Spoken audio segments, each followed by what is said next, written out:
ఆనాటి ముఖ్యమంత్రి చంద్రశేఖరరావు గారు బలహీన వర్గాల మీద కక్ష కట్టి తెలంగాణ రాష్ట్రంలో 50% రిజర్వేషన్లు మించకుండా ఒక చట్టాన్ని చేసి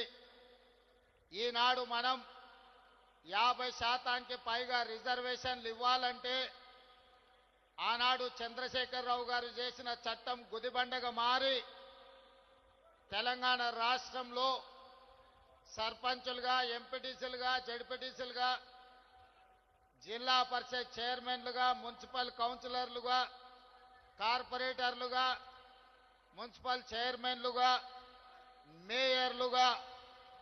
రిజర్వేషన్ల పరంగా బలహీన వర్గాలకు అన్యాయం చేసే చట్టాన్ని తొలగిస్తూ మన మంత్రివర్గం ఆర్డినెన్స్ను పాస్ చేసి గవర్నర్ గారికి పంపిస్తే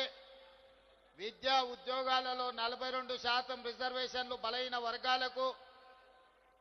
రాజకీయాలలో స్థానిక సంస్థలలో 42% రిజర్వేషన్ల బిల్లులను తెలంగాణ రాష్ట్ర గవర్నర్ రాష్ట్రపతి ఆమోదానికి పంపించారు. ఇదే కాకుండా తెలంగాణ మంత్రివర్గం ఆమోదించిన ఆర్డినెన్స్ 50% పరిమితిని తొలగిస్తూ ఆమోదించిన ఆర్డినెన్స్ను కూడా రాష్ట్రపతి గారికి పంపించడం జరిగింది. దాదాపుగా ఈ బిల్లులు వచ్చి 4 నెలలు పూర్తయినా రాష్ట్రపతి గారి నుంచి ఆమోద ముద్ర పడలేదు. నరేంద్ర